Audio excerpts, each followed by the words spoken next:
are going to solve question number 5 or exercise 12.2. In question number 5, it is given that this is a field in rhombus, shape of rhombus, and each side of this field is 30 meter, 30 meter, 30 meter and 30 meter, and diagonal of this rhombus is 48 meter. This field is available for 18 cows to graze, and we have to find that area of a field that each cow will be getting. So first we have to find area of rhombus. अगर आपको rhombus का area find करना है तो उसका एक formula तो ये होगा b into H, because rhombus is a type of parallelogram. तो पैरेललोग्राम का एरिया अगर b इंटू एच है तो रोम्बस में हम b इंटू एच से फाइंड कर सकते हैं. लेकिन प्रॉब्लम क्या है, हमें यहाँ हाइट गिवन नहीं है. अगर हाइट गिवन नहीं है तो उस कंडीशन में हमें कोई और तरीका देखना होगा. तो दूसरा तरीका ये है कि जो डायगोनल है वो रोम्बस को दो पार्ट्स में डिवाइड कर रहा है, यानी कि दो ट्राइंगल्स में डिवाइड कर रहा है. और ये ट्राइंगल दोनों ही आइसोसेलेस ट्राइंगल हैं, जहाँ पर एक साइड 30 सेंटीमीटर 30 सेंटीमीटर 48 है. सिमिलरली यहाँ भी 30 30 और 48 इसकी साइड्स हैं. अगर यहाँ से हमें एरिया फाइंड करना है तो हमें हीरोन्स फार्मूला यूज लेना होगा. हीरोन्स फार्मूला से एरिया फाइंड करने के लिए पहले हमें सेमी पेरीमीटर फाइंड करना है, यानी कि a plus B plus C upon 2. तो 30 plus 30 plus 48, 30 plus 30 plus 48 upon 2. यह आ जाएगा हमारे पास में 108 अपॉन 2. तो इसको जब आप कट करोगे तो फाइनल आ जाएगा 54. ये हमारे पास में एस की वैल्यू आ गई है. अब अगर हम एरिया फाइंड करते हैं तो एरिया के लिए फॉर्मूला हो जाएगा under root S minus A S minus B S minus C. Value put करते हैं. एस की value 54 minus 30, 54 minus 30 and 54 minus 48. ये हो जाएगा 54 मल्टीप्लाई बाय 24 मल्टीप्लाई बाय 24 और यहाँ पे माइनस करने पर आ जाएगा 6. अब इसको अगर आपको बाहर लेना है तो 24 का तो पैर बन रहा है, बाहर आ जाएगा. 54 को अगर आप लिखना चाहो तो आप इसको लिख सकते हो 9 इंटू 6 इंटू 6. ये जो 6 साइड में बचा है 6 का पैर बनेगा, तो ये भी बाहर हम लिख लेंगे यहाँ पर.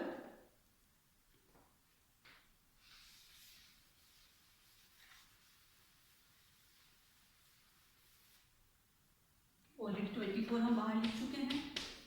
6 का पैर बन रहा है, 6 को बाहर ले लेंगे और अंदर बचा √9. √9 को अगर हम सॉल्व करेंगे तो ये आ जाएगा 3. यानी कि फाइनल जो एरिया एक ट्राइंगल का आ रहा है वो आ रहा है हमारे पास 432 सेंटीमीटर स्क्वायर.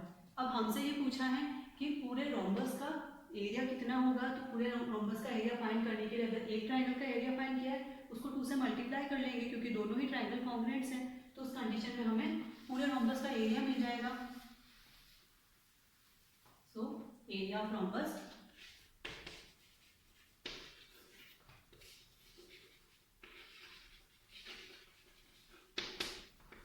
Multiply by 432. तो मल्टीप्लाई करेंगे तो आ जाएगा हमारे पास 864 centimetre square. 864 centimetre square complete rhombus field का एरिया है. अब हमें बोला था कि अगर 18 काउस हैं, 18 काउस को कितना एरिया प्रोवाइड हो रहा है. Total 864 metre square. This is metre square. Okay, तो 1 काउ के लिए कितना होगा. 18 को हम डिवाइड कर लेंगे 864 से. 864 डिवाइड बाय 18. इसको जब हम 18 से डिवाइड करेंगे तो फाइनल आंसर आ जाएगा हमारे पास में 48 मीटर स्क्वायर एरिया. सो अगर 18 काउस को हम इस फील्ड में ग्रेड करने के लिए छोड़ा जाता है तो 1 cow will be getting 48 meter square area. Hello everyone. Now we are going to solve question number 6 of exercise 12.2. In this question it is given that this is an umbrella. ये umbrella total 10 triangular pieces को stitch करके बनाया गया है और इसको design देने के लिए 2 अलग अलग कलर्स को ले लिया. तो यानी 5 ट्रायंगुलर पीसेस किसी और कलर के और 5 ट्रायंगुलर पीसेस किसी और कलर के स्टिच करके बनाए जा रहे हैं. जहाँ पर एक ट्रायंगुलर पीस जो है उसकी side 50 centimetre 20 centimetre and 50 centimetre है. और हमें ये फाइंड करना है कि अगर दो कलर्स को लेके बनाया जाए तो ईच कलर के जो ट्रायंगुलर पीसेस बनेंगे उसका टोटल एरिया कितना होगा। इसका मतलब हमें पहले एक ट्रायंगल का एरिया फाइंड करना है और उसके बाद में हम उसको 5 से मल्टीप्लाई करेंगे ताकि हमारे पास फाइनल आंसर आ जाए। तो एक ट्रायंगल का एरिया फाइंड करने के लिए सबसे पहले हम सेमी पेरीमीटर फाइंड कर लेते हैं, दैट इज 50 + 50 + 20 अपॉन 2, 120/2 और 120 को जब आप 2 से डिवाइड करेंगे तो आ जाएगा 60। Now Heron's formula S - A, S - B, S - C। S की वैल्यू 60, A की वैल्यू हो जाएगी 60 - 50, अगेन 60 - 50 और S - C 60 - 20। अब जब आप इसको सॉल्व करोगे 60 एज इट इज लिख लेंगे हम यहाँ पर, 60 - 50 हो जाएगा 10, अगेन 10 और 60 - 20 आ जाएगा 40। ओके, तो 10 10 का पेयर बन गया, उसको डायरेक्टली हम बाहर लिख लेते हैं। अब हमारे पास बचा है 60 और 40। 60 और 40 को मैं लिख सकती हूँ 6 × 10 × 4 × 10। फिर से हमारे पास 10 का पेयर बन गया, उसको भी बाहर लिख लेंगे, तो इस 10 के साथ मल्टीप्लाई में लिख लेंगे। 4 ऑलरेडी परफेक्ट स्क्वायर नंबर है, 4 को जब आप रूट से बाहर लेके आएंगे तो ये बन जाएगा 2। 6 एक परफेक्ट स्क्वायर नंबर नहीं है, ना ही 6 के फैक्टर्स में कोई पेयर बन रहा है, तो इस कंडीशन में 6 एज इट इज यहाँ लिख लिया जाएगा। 2 × 10 × 10 इज 200√6 सेंटीमीटर स्क्वायर। ये क्या है, एक ट्रायंगुलर पीस का एरिया हमें मिल गया है। अगर हमें एक कलर के लिए, तो एक कलर में टोटल 5 पीसेस यूज हो रहे हैं, तो इसलिए हर एक कलर में कितना एरिया हमें मिलेगा, एरिया फॉर ईच कलर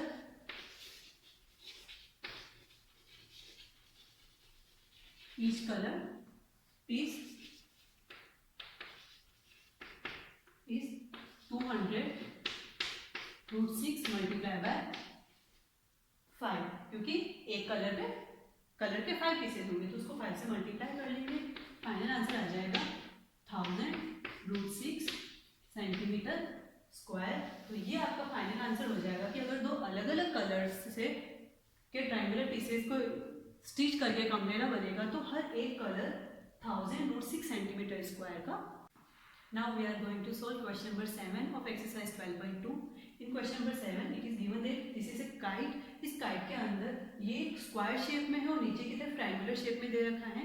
नीचे वाला ट्रायंगल जो है वो आइसोसेलेस ट्रायंगल की शेप में है, जहाँ दो साइड 6 सेंटीमीटर और एक साइड 8 सेंटीमीटर है, और ऊपर में ये एक स्क्वायर शेप में है। स्क्वायर को मैंने ABCD नाम दे दिया, नीचे जो आइसोसेलेस ट्रायंगल उसको DEF नाम दे दिया है।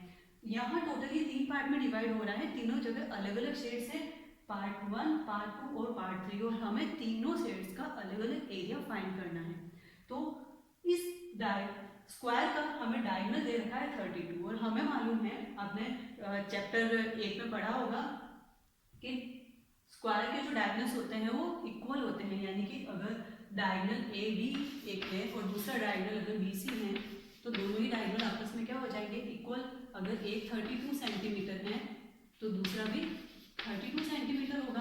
अब हम इस स्क्वायर का एरिया फाइंड करेंगे, फिर उसको दो पार्ट में डिवाइड कर लेंगे, जिससे हमारे पास पार्ट 1 और पार्ट 2 का एरिया आ जाएगा, और पार्ट 3 के लिए हम हेरोस फॉर्मूला यूज लेकर के एरिया फाइंड करेंगे। तो area of square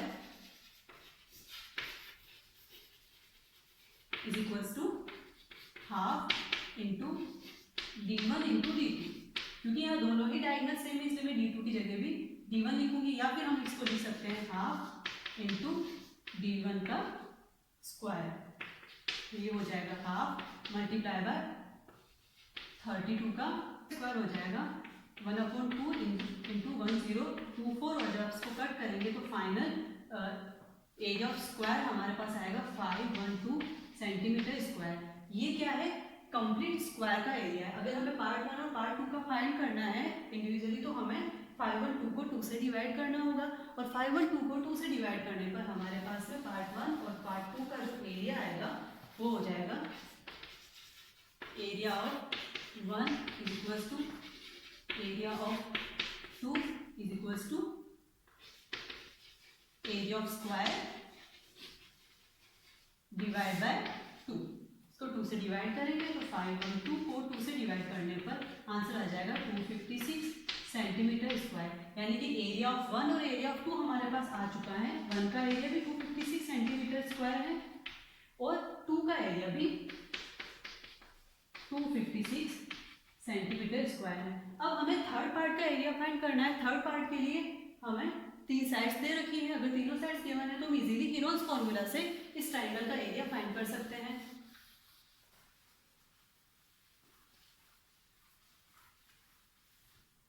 So now area of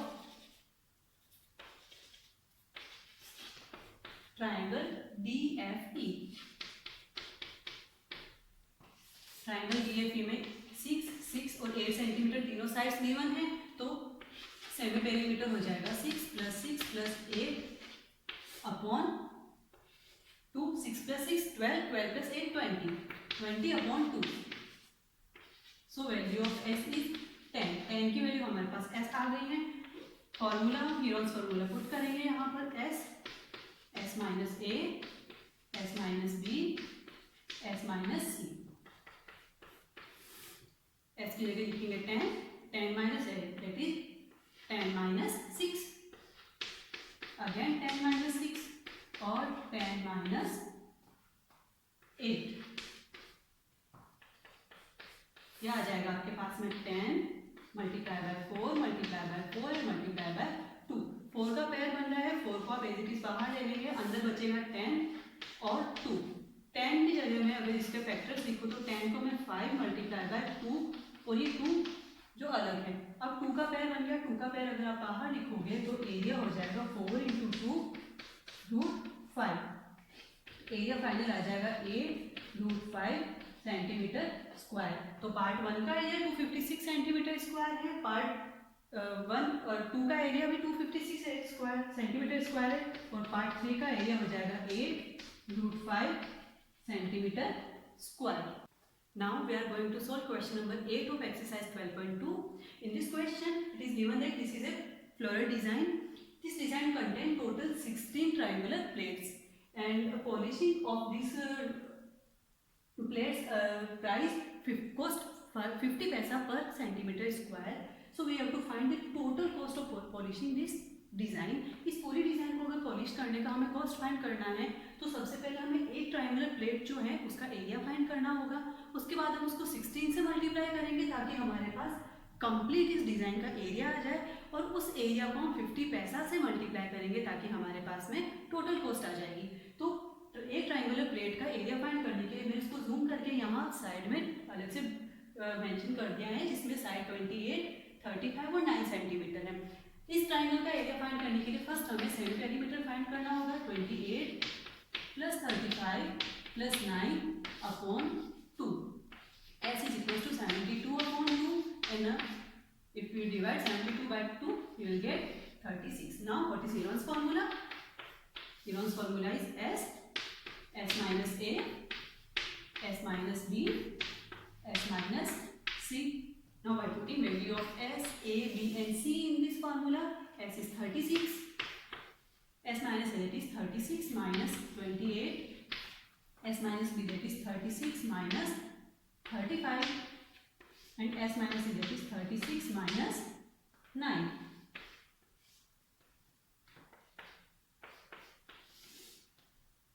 को हम 8 लिख लेंगे। 36 minus 28 आ जाएगा हमारे पास में टोटल 8, 36 minus 35 आ जाएगा 1 और 36 minus 9 आ जाएगा 27। इसको सॉल्व करने पे 36 एक परफेक्ट स्क्वायर नंबर है, इसको हम बाहर लिखेंगे 6 आ जाएगा। 8 के लिए अगर मैं इसको पार्ट्स में डिवाइड करते हुए हो जाएगा 2 multiply by 2 multiply by 2 and 37 को अगर लिखे तो 3 मल्टीप्लाई बाय 3 मल्टीप्लाई बाय 3। यहाँ से 2 का पेयर बन रहा है तो 2 को भी हम रूट से बाहर ले लेंगे, 3 का पेयर बन रहा है 3 को भी हम रूट से बाहर ले लेंगे, अंदर बचेगा 2 × 3 दैट इज √6। इसको अगर आप सॉल्व करोगे तो ये आ जाएगा 6 × 6 36 √6 सेंटीमीटर स्क्वायर। √6 की जो अप्रोक्स वैल्यू होती है वो है 2.45।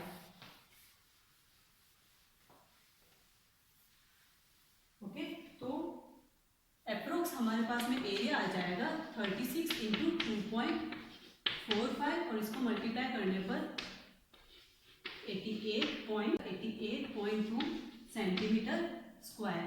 ये हमारे पास एक ट्राइंगल प्लेट का एरिया आया। ऐसे हमें टोटल 16 ट्राइंगल प्लेट्स का एरिया फाइंड करना है। So area of 16 triangular plates is equals to 16 multiplied by 88.2 centimetre square. और जब आप 16 को 88.2 से मल्टीप्लाई करेंगे तो फाइनल आंसर आ जाएगा आपके पास में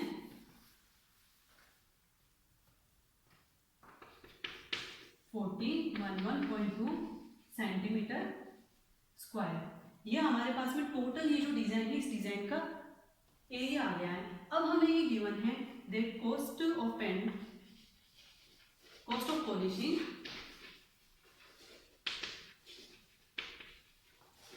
1 सेंटीमीटर स्क्वायर एरिया इज 50 पैसा। 50 पैसा को हम ₹1/2 भी लिख सकते हैं।